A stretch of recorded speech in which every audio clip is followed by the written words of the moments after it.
একটি বৃষ্টির সন্ধ্যা। সুমনা বাড়ির আঙিনায় কালো নাইটি পরে বৃষ্টির পানিতে স্নান করছিল। তার শরীরের সৌন্দর্য যেন সেই নাইটিতে আরও ফুটে উঠেছিল। হঠাৎ করেই দরজার বেল বেজে উঠল। সুমনা দৌড়ে গিয়ে দরজা খুলতেই সামনে তার ভাসুর রবি দাঁড়িয়েছিল। রবির হাসিমাখা মুখ দেখে সুমনা একটু লজ্জিত হয়ে গেল। ভাসুর রবি ছিলেন 40 বছর বয়সী, এখনো অবিবাহিত। কাজের সূত্রে সে মাঝে মাঝে সুমনাদের বাড়িতে আসত। রবির ছিল খুবই সুন্দর চেহারা, আর সুমনার স্বামী সুভাষের সঙ্গে তার সম্পর্ক তখন কিছুটা টানাপোড়েনের মধ্যে ছিল। সুমনা তার স্বামীর কাছ থেকে খুশি চাইলেও সুভাষ তাকে সে খুশি দিতে পারছিল না। একদিন সুমনা তার স্বামীর জন্য নিজের ঘরটা সুন্দর করে সাজিয়েছিল, কিন্তু সুভাষ বাড়ি ফিরল না। তার বদলে সেই রাতে রবি সুমনার ঘরে ঢুকে পড়ল। সে বলল, তুমি এত সুন্দর করে ঘর সাজিয়েছ, এটা সত্যিই প্রশংসনীয়। রবি আরও বলল, তুমি তো জানো আমার বয়স হিসাবে আমি অনেক কিছুই জানি। এরপর সে সুমনাকে আলতো করে নিজের কাছে টেনে নিল।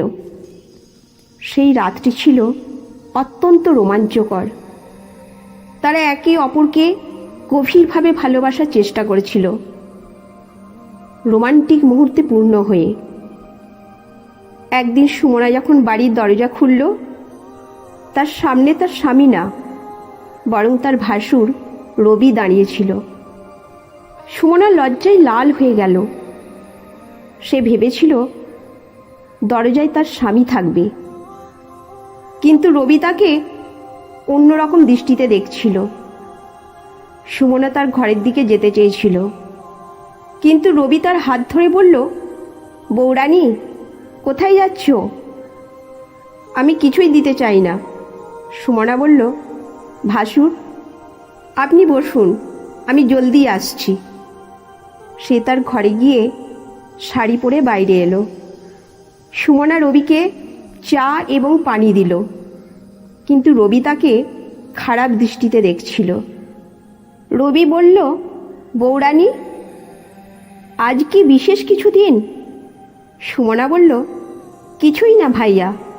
সত্যি বলতে আমি দরজায় আপনার ভাইকে আশা করেছিলাম, কিন্তু কোনো কথা নয়, অতিথি দেব হব। এটা আমার জন্য শুভ। সুমনা তার স্বামীকে দেখলে খুবই রাগ হয়েছিল, কারণ সুভাষ তার কথা শুনে আসেননি। কিন্তু রবি তাকে অন্যরকম দৃষ্টিতে দেখছিল। সুমনা জলদি তার ঘরে গিয়ে রবির সঙ্গে কথা বলল। সে রবিকে সাজানো বিছানা দেখালো। রবি বলল, তুমি বিছানা খুবই সুন্দর করেছ। সুমনা বলল, ভাসুর, আমি আপনাকে শুধু সাজানো বিছানা দেখাচ্ছি না, আমি আপনাকে বলছি আমি আপনাকে কতটা অপছন্দ করি। রবি বলল, আমি আপনার চেহারা থেকে সব কিছু বুঝতে পারছি। সুমনা বলল, আমি যখন আমার স্বামীর সঙ্গে ঘনিষ্ঠ মুহূর্ত কাটানোর চেষ্টা করতাম, তখন তিনি পুরোপুরি গুরুত্ব দিতেন না, আনমন ছিল। রবি বলল, সত্যি, তুমি আমার মতো প্রেমিক স্বামী চাই। আমি তোমাকে ভালোবাসি। সুমনা রবির কথায় খুবই অবাক হলো। সে বুঝতে পারছিল না কিভাবে এর প্রতিক্রিয়া জানাবে। তার মনের মধ্যে এক নতুন রোমাঞ্চের সৃষ্টি হলো। সে বুঝতে পারল রবি তার প্রতি আকৃষ্ট, এবং এই আকর্ষণ তাদের সম্পর্ককে নতুন রূপ দেবে। এইভাবে সুমনা ও রবির সম্পর্ক ধীরে ধীরে গভীর হতে লাগলো। তাদের এই সম্পর্ক অনেক চ্যালেঞ্জ ও বাধার মুখোমুখি হলেও তারা একে অপরের প্রতি ভালোবাসায় অটল ছিল। সুমনার জীবনে রবির প্রবেশ যেন তার খুশির নতুন দিগন্ত খুলে দিল। তাদের এই প্রেম কাহিনী হয়ে উঠল সুমনার জীবনের নতুন অধ্যায়, যেখানে ভালোবাসা এবং আকাঙ্ক্ষার মেলবন্ধনে তারা এক নতুন জীবনের স্বপ্ন দেখল। রবি এবং সুমনার সম্পর্ক যখন গভীর হতে শুরু করল, তখন তাদের জীবনে নানা রকমের চ্যালেঞ্জ আসতে শুরু করল। একদিন রাতে সুমনা যখন রবির সঙ্গে কথা বলছিল, হঠাৎ করে তাদের দরজায় জোরে জোরে কড়া নাড়ার শব্দ শোনা গেল। সুমনা এবং রবি দুজনেই আতঙ্কিত হয়ে উঠল। কে হতে পারে এই সময়ে? সুমনা দরজা খুলতেই দেখতে পেল তার স্বামী সুভাষ দাঁড়িয়ে আছে। সুভাষের চোখে কিছুটা অবিশ্বাস আর রাগের ছাপ ছিল। সে কিছু না বলে সুমনার দিকে তাকিয়ে রইল। সুমনা চুপচাপ দাঁড়িয়েছিল, তার মুখে কোনো কথা বের হচ্ছিল না। রবি তখন সুমনার পিছনে দাঁড়িয়েছিল।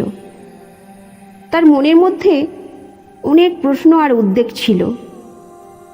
সুভাষ ধীরে ধীরে ঘরে প্রবেশ করল এবং সুমনার দিকে তাকিয়ে বলল, তুমি আমাকে কিছু বলতে চাও না?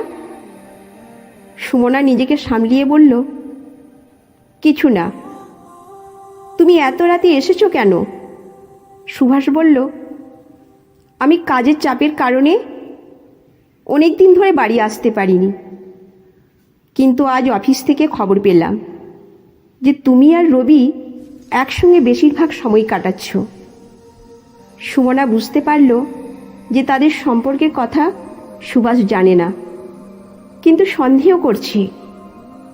রবি তখন এগিয়ে এসে বলল, সুভাষ, তুমি ভুল বুঝছো, আমরা শুধু বন্ধু, আর কিছু না। সুভাষের চোখে তীব্র রাগ ছিল। সে রবির দিকে তাকিয়ে বলল, বন্ধু? তুমি জানো না এই সম্পর্কের জন্য সমাজ কি বলবে? রবি বলল, আমি জানি, কিন্তু আমি সুমনাকে সত্যিই ভালোবাসি। সুভাষের মুখে অবিশ্বাসের হাসি ফুটে উঠল। সে বলল, তুমি কি জানো এই ভালোবাসার জন্য আমাদের সম্পর্কের কি পরিণতি হতে পারে? সুমনা এবং রবি চুপ করে দাঁড়িয়েছিল। তাদের মনের মধ্যে নানা রকমের ভাবনা ঘুরপাক খাচ্ছিল। সুভাষ কিছুক্ষণ চুপ করে থাকার পর বলল, তোমরা যদি সত্যিই একে অপরকে ভালোবাসো, তবে তোমাদের সিদ্ধান্ত নিতেই হবে। সুমনা অবাক হয়ে বলল, তুমি কি বলতে চাও? সুভাষ বলল, তোমাদের সম্পর্কের জন্য আমাদের বিবাহিত জীবন ধ্বংস হয়ে যেতে পারে। আমি চাই তুমি তোমার ভালোবাসার প্রতি সৎ হও। যদি তুমি রবিকে ভালোবাসো, তবে আমাকে ছেড়ে দাও। সুমনার চোখে জল এসে গেল। সে বুঝতে পারল সুভাষ তার জন্য সব কিছু ছেড়ে দিতে প্রস্তুত। রবি সুমনার দিকে তাকিয়ে বলল, সুমনা, আমি তোমাকে ভালোবাসি, কিন্তু আমি তোমার জীবনে কোনো ঝামেলা আনতে চাই না। তুমি যদি সুভাষকে ভালোবাসো, তবে আমি চলে যাব।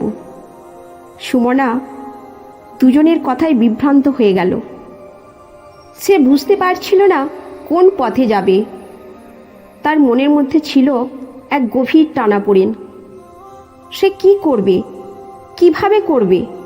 তাদের জীবনেরই সিদ্ধান্ত তাকে কিভাবে প্রভাবিত করবে, তা সে বুঝে উঠতে পারছিল না। এমন সময়ে সুমনার মা এসে দরজায় দাঁড়ালো। তিনি সব কিছু শুনে বুঝতে পারলেন যে সুমনার জীবনে একটি বড় পরিবর্তন আসতে চলেছে। তিনি বললেন, সুমনা, জীবনে সবসময় নিজের মনের কথা শুনতে হবে। তোমার ভালোবাসা যদি সত্যিই শক্তিশালী হয়, তবে তুমি সঠিক সিদ্ধান্ত নিতে পারবে। সুমনার মনের মধ্যে দ্বন্দ্ব এবং টানাপোড়েন নিয়ে চিন্তিত ছিল। রবির প্রেমের প্রস্তাব ও সুভাষের শর্তের মধ্যে বিভ্রান্ত হয়ে সুমনা শেষ পর্যন্ত একটি গুরুত্বপূর্ণ সিদ্ধান্ত নেয়। সে রবির কাছে যায় এবং বলে, আমি তোমাকে ভালোবাসি, কিন্তু আমি আমার সংসারকে নষ্ট করতে চাই না। তুমি যদি সত্যিই আমাকে ভালোবাসো তবে তুমি আমাকে সময় দাও। আমি আমার সংসার ঠিক করে পরবর্তীতে তোমার সাথে কথা বলবো। রবি সুমনার এই সিদ্ধান্তকে সম্মান করে এবং সুমনার সংসারের পরিস্থিতি মেটানোর জন্য অপেক্ষা করার সিদ্ধান্ত নেয়। সুভাষ সুমনার কথা শুনে হতাশ হলেও সে উপলব্ধি করে যে সুমনার ভালোবাসা ও তার দায়িত্ব দুটোই গুরুত্বপূর্ণ। সে সুমনার সিদ্ধান্তকে সম্মান জানায় এবং তাদের সম্পর্কের নতুন পথের অপেক্ষায় থাকে। এইভাবে সুমনা নিজের জীবনের চ্যালেঞ্জগুলো মোকাবিলা করে, সম্পর্কের প্রতি সদিচ্ছা এবং ভালোবাসার মাধ্যমে নিজের এবং অন্যদের জীবনে সমাধান আনতে সক্ষম হয়। গল্পটির মাধ্যমে আমরা শিখতে পারি যে সম্পর্কের জটিলতা ও চ্যালেঞ্জ মোকাবিলার সময় সৎ ও দায়িত্বশীল সিদ্ধান্ত নেওয়া কতটা গুরুত্বপূর্ণ। গল্পটি প্রমাণ করে যে ভালোবাসা ও সম্পর্কের মধ্যে সঠিক ভারসাম্য বজায় রেখে সৎ ও দায়িত্বশীল সিদ্ধান্ত গ্রহণ করা কিভাবে জীবনের গুরুত্বপূর্ণ চ্যালেঞ্জগুলোকে সফলভাবে মোকাবেলা করতে সাহায্য করে। তো বন্ধুরা, এই গল্প এখন এই পর্যন্তই। এই গল্প আপনাদের কেমন লাগলো অবশ্যই কমেন্ট করে জানাবেন। ভালো লাগলে একটি লাইক করে চ্যানেলটি সাবস্ক্রাইব করে নেবেন। ধন্যবাদ।